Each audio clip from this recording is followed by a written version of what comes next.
Tā. Sveiki visiem! Es esmu Rinalds Āriņš, esmu partneru mārketinga tīkla Go Affiliate projektu vadītājs. Šis partneru mārketinga tīkls, ko izveidoja internetu mārketinga aģentūra Infinitum 8, turpat, kur Egils un Aigars. Un šodien es jums pastāstīšu par partneru mārketingu un to, ko mēs varēsim apgūt online ekspertu darbnīcas partneru mārketinga kursos. Tātad pirmais. Vai kāds zina, kas ir partneru mārketings? Paceļ rokas. Ir kaut ko dzirdējuši? Tā. Ļoti labi. Ļoti daudz, tiešām. Tātad partneru mārketings tas pats, kas angļu valodā affiliate mārketings.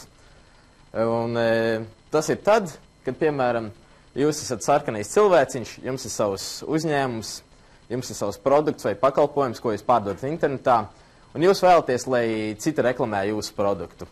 Un viens ir tas, kā jūs pats varat darīt, kā jau mēs iepriekš runājām, tas ir AdWords, tās ir, piemēram, draugiem LV reklāmas, jūs varat optimizēt savu mājaslapu SEO, jūs varat iet varbūt pie kaut kādiem lieliem portāliem, kuriem jau ir izcenojums un maksāt viņiem pa baneru vietām.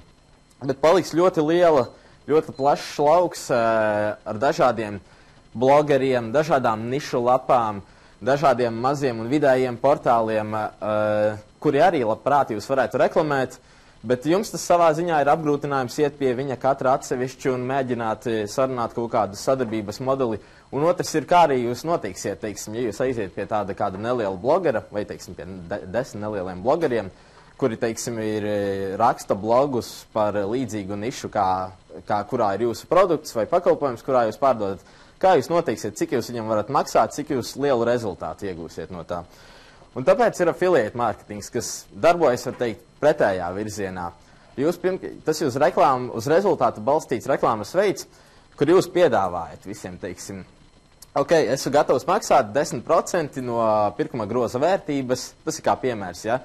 Ja man, teiksim, blogeris A vai kāda nišas lapa B, man dabūja klientu, esmu gatavs samaksāt kaut kādu daļu no savas peļņas šim te konkrētajam cilvēkam. Vai arī tas ir, jūs esat gatavi maksāt kaut kādu fiksētu summu par, teiksim, par pakalpojumu pieteikumu. Vai par, teiksim, to pašu reģistrāciju ēpastu listā. Ja jūs zinat, ka jūs savu ēpastu listu pēc tam ļoti labi varat monetizēt, tad jums iespējams ir izdevīgi maksāt arī par to. Un tad, piemēram, kas ir šie partneri? Tie ir dažādi, kā es minēju, nišu portāli, piemēram, kā Comparo LV, piemērs, ātro kredītu salīdzināšanas saits. La Femme, teiksim, blogs, kas orientējas skaistumkopšanas nišā. Vai tie paši gudriem LV, daudzi labprāt sadarbojas ar reklāmdevējiem, un viņi sadarbojas šīs te partneru mārketinga noteikumu bāzes, var teikt. Un tas darbojas patiesībā ļoti vienkārši. Tātad svarīgi mums ir skatīties uz šo te vidējo ceļu, kas ir tātad šī partnera lapa, un viņš jums sūta apmeklētājus, teiksim, jau, piemēram, jums ir biznes, jums ir internetu veikals, kas pārdot elektrotehniku, jums pāris blogeri, kas, teiksim, raksta par tehnoloģijām, viņi kaut kur sāk jūs reklamēt, un no viņa mājaslapas uz jūsu mājaslapu, uz jūsu internetu veikalu nāk apmeklētāju plūsma. Bet jūs viņiem maksājat tikai tad par šo reklāmu, ja no tā ir rezultāts. Tad visa pamatā ir uzskaites sistēma, kas ir kods uzstādīts speciāls jūsu mājaslapā, un šis partneris, šis blogeris izmanto speciāli viņam unikāli sagatavotu saiti. Un tas nodrošina šo visu uzskaitas procesu, lai tas būtu korekti, lai zināms, cik kurš konkrētais, teiksim, sadarbības partneris man pienesis, teiksim, šos klientus. Un par to viņam attiecīgi tiek aprēķināta tā komisija, par ko jūs iepriekš, teiksim, ko jūs iepriekš norādat savā kampaņā, izveidojot šo kampaņu.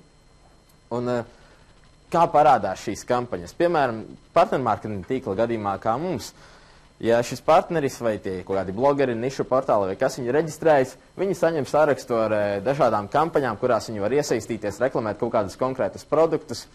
Viņi arī redz, ko viņi par to var nopelnīt, viņi redz dažādus, teiksim, noteikumus, ierobežojumus, ko viņi drīkst darīt, ko viņi nedrīkst darīt, un tas viss ir ļoti caurspīdīgs.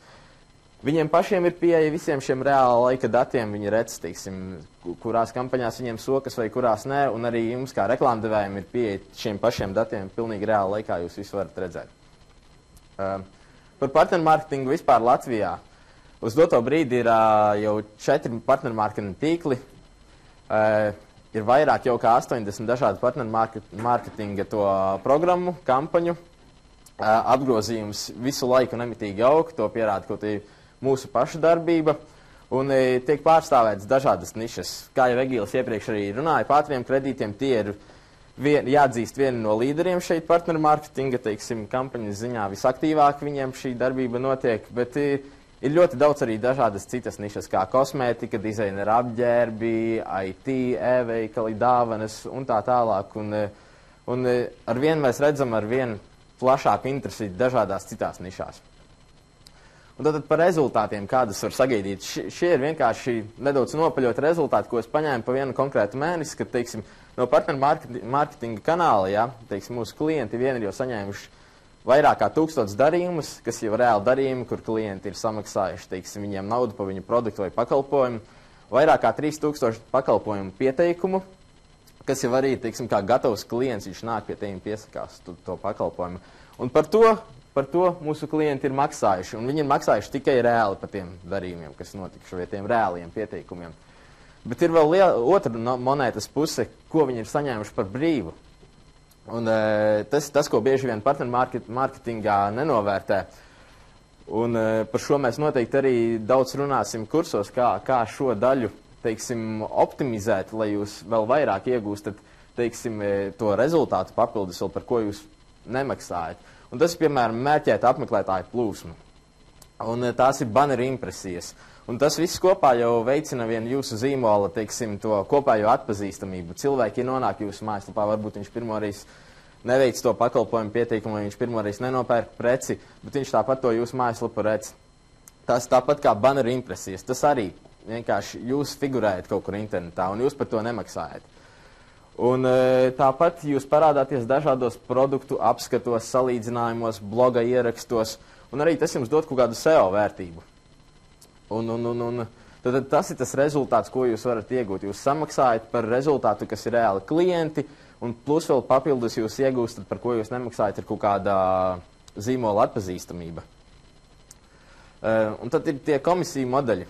Par šo mēs noteikti ļoti detalizēti runāsim kursos, ko kuram vajadzētu izvēlēties, kas ir visveiksmīgākais, kas kuram varētu derēt, un ir iespējams veikt dažādas testus.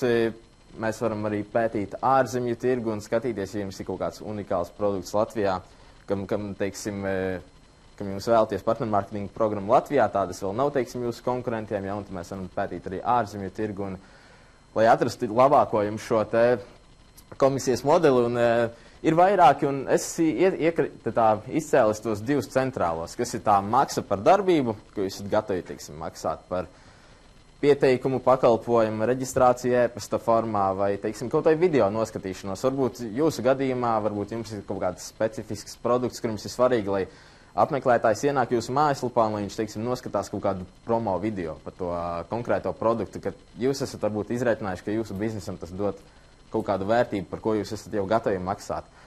Un tad ir otrs, ir CPS, kas ir, protams, cost per sale, maksa par pārdošanu. Vienkārši tā ir procents no pirkuma groza vai kaut kāda fiksēta maksa. CPC, mēs to neredzam kā pilnīgi, ja mēs to ņemam atsevišķi, tad mēs neuzskatām, ka tas ir partneru mārketings, ja mēs maksājam vienkārši par klikšķiem, jo tad tas savā ziņā degradē to būtību, ka mēs maksājam jau tiešām par reālu rezultātu.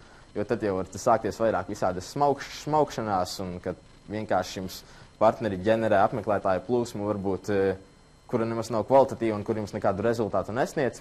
Bet mēs to redzam, ka tas var iet kopā ļoti labi ar citiem, piemēram, modeļiem. Piemēram, var pastāvēt dažādi hibrīdi. Jums varbūt mājaslapā noteikti vairāki mērķi.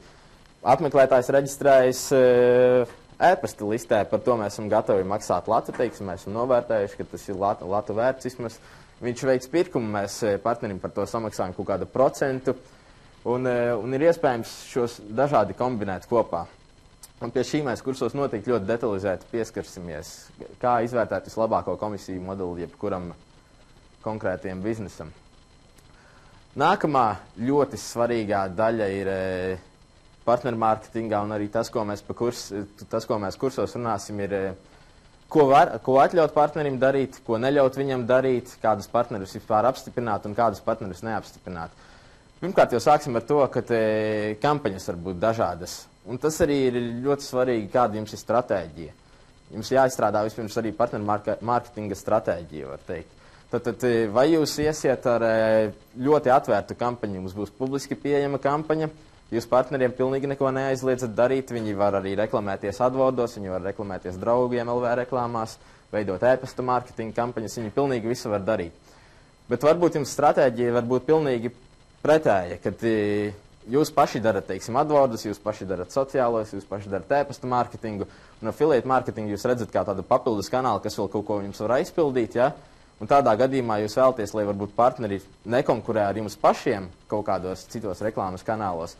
Un jūs varat, teiksim, aizliegt, es nevēlos, lai partneri arī veido reklāmas advordos. Es vēlos tikai tādus partnerus, kas, teiksim, konkrēti, kuriem ir kaut kādi blogi un kas, teiksim, no tiem blogiem taisno uz manu mājaslapu sūtīs apmeklētāju plūsmu.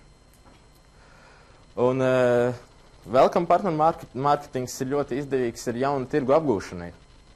Piemēram, ja jums ir kāds konkrēti spējīgs produkts, teiksim, ko jūs varētu pārdot uz ārzemēm, jūs varat jau atrast ārzemēs gatavus, teiksim, blogus, gatavus nišu lapas, kas labprāt varbūt jūs reklamētu par kaut kādu atlīdzības modeli konkrētu.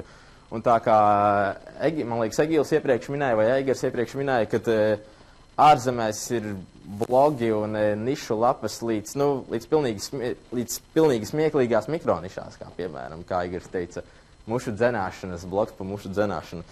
Un jūs varat atrast, teiksim, šādas nišu lapas, kur jūs vēlētos, kur jūs redzat, ka varētu būt jūsu mērķa auditorija, un piedāvāt viņiem sadarboties ar jums uz partneru mārketinga bāzes. Un tad, kas ir pamatā vispār, ja mēs tā pa lielo ņemam labai partneru mārketinga kampaņai? Pirmkārt, tā ir konversija. Tad šo mēs noteikti pārunāsim daudzos citos no online ekspertu darbnīcas kursiem, bet tas ir konversija. Cik jūsu mājaslapa labi, vienkārši mājas apmeklētāji spēja nokonvertēt reālā pircējā. Un tur iet apakšā vairāki faktori. Tas ir, kāda pat ir jūsu mājaslapa, teiksim, no dizainiskā viedokļa, un cik viņa labi ir izstrādāta, cik labi ir redzamas, piemēram, CTA pogas, kā apmeklētājs tiek izvests cauri tam visam procesam, un cik daudz viņš tiek uzspiests, cik jūs daudz uzspiežat uz to sailu. Protams, ļoti svarīgi arī, kāds ir jūsu produkts. Ja jūsu produkts ir nekonkurētspējīgs vai slikts, vai par to vienkārši globāli, teiksim, ir sliktas atsauksmes, ja tu jums, protams, tādai mājaslapai, lai cik ir laba jums mājaslapa būtu, lai kā jūs pārliecinātu apmeklētāju, lai cik vienkārši viņam, teiksim, būtu nopirkt jūsu produktu vai pieteikties, teiksim, jūsu pakalpojumu internetā. Ja pats produkts būs slikts, tad tas uzreiz bojās konversiju kopā jau. Un, protams, zīmols, un ar zīmolu es šajā gadījumā varbūt nedomāju tik daudz kā cik jau jūsu tas zīmols ir atpazīstams, bet vairāk, cik smuki jums tas viss ir noformēts. Tas ir viens no elementiem, kas svarīgs veiksmīgai partneru mārketinga kampaņai, un ir pamatojums, kāpēc. Tāpēc, jo jūs šiem partneriem maksāsiet par rezultātu. Tātad jūs viņiem nemaksāsiet kaut kādu fiksētu maksu par baneru izvietošanu vai par to, ka viņi uzraksta rakstu par jums. Jūs maksāsiet par rezultātu. Un tad situācija ir tāda, ka šie partneri sūta jums to apmeklētāju plūsmu, viņi, teiksim, jau atlase kaut kādā ziņā izfiltrē, viņi ir jau daudz vairāk mērķētāk uz jūsu produktu, ja. Bet ja jūsu mājaslapā nav konversijas, ja jūsu mājaslapa, teiksim, nespēja pārdot, vai jūsu produkts nav vilinošs, vai jums tas ir ļoti kaut kā slikti noformēts un vienkārši nav konversijas jūsu mājaslapā, tas iznāk tā, ka tas partneris strādā, viņš jūs reklamē, bet jūsu galā, teiksim, lapa nedarbojas, un konversiju nav, un viņš nevar nopelnīt, jo viņš saņem tikai atlīdzību tad, ja ir rezultāts. Tad numur 1 jābūt konversijai. Numur 2 ir komisija. Kā es minēju, to mēs noteikti runāsim, un komisijai jābūt ir konkurētspējīgai, pirmkārt industrijā, otrkārt partnerim jābūt, teiksim, partneris noteikti skatīsies uz ļoti svarīgu elementu, kas izriet no šiem abiem, kas ir konversija un komisija, tas ir EPC, jeb earnings per click. Cik viņš var nopelnīt no viena apmeklētāja, ko viņš atsūta uz jūsu mājaslapu. Un tas patiesībā partneru mārketingā ir vissvarīgākais skaitlis. Tātad, ja varbūt jums ir ļoti tiešām produkts ir ļoti labs un mājaslapa ļoti labi konvertē un jūsu pakalpojums tiek pārdots kā tikko svaigi uzceptas kūkas, ja, tad varbūt jums var būt zemāka komisija. Tāpēc, jo partneris zina, ok, es atsūtīšu 100 apmeklētājus, bet 20 no viņiem nopirks tiešām to jūsu produktu, ja? Tad varbūt nav svarīgi, lai tā komisija būtu milzīga. Jo vienkārši viņš salasīs uz to apjomu. Vai arī var būt tieši pretēji, jums ir zemāka konversija, jums jābūt augstākai komisijai. Tātad galvenais tas skaitlis, kas ir tas vidējais, cik partneris var nopelnīt uz viena klikšķa.